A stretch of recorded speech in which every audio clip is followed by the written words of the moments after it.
ପାଳଙ୍ଗ ପକୁଡ଼ି ପାଇଁ କ'ଣ କ'ଣ ସାମଗ୍ରୀ ଦରକାର ଆସନ୍ତୁ ଦେଖିବା। ମୁଁ ଏଠି ପାଳଙ୍ଗ ଶାଗକୁ କାଟିକି ରଖିଦେଇଥିଲି। ତା ଦେହରେ କିଛି ଭୃସଙ୍ଗ ପତ୍ର ଆଉ କାଟିକି ରଖିଥିବା ପିଆଜ, ଧନିଆ ପତ୍ର, ଲଙ୍କା, ବେସନ, ଲୁଣ, ହଳଦୀ ପକାଇ ତାକୁ ଭଲ ଭାବରେ ଗୋଳେଇ ଦେଇଥିଲି।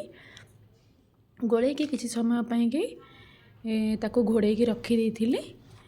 ଘୋଡ଼େଇକି ରଖି ସାରିଲା ପରେ ମୁଁ ଏଠି ଗ୍ୟାସ୍ ଅନ୍ କରିକି ତେଲ ଗରମ କରିବା ପାଇଁ ଛାଡ଼ି ଦେଇଥିଲି। ତେଲଟା ଭଲ ଭାବରେ ଗରମ ହେଇସାରିଲା ପରେ ତ ମୁଁ ତା ଦେହରେ ପକାଇଥିଲି ପକୁଡ଼ି ପାଇଁ।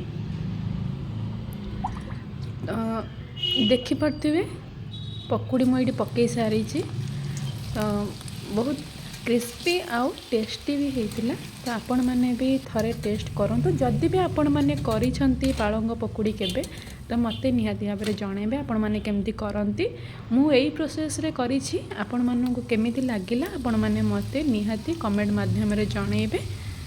ତ ଆପଣମାନଙ୍କର ଗୋଟେ ଲାଇକ୍ ଆଉ ସବସ୍କ୍ରାଇବ୍ ମୋତେ ଆଗକୁ ବଢ଼ିବାରେ ବହୁତ ସାହାଯ୍ୟ କରିବ। ରଖୁଛି, ନମସ୍କାର।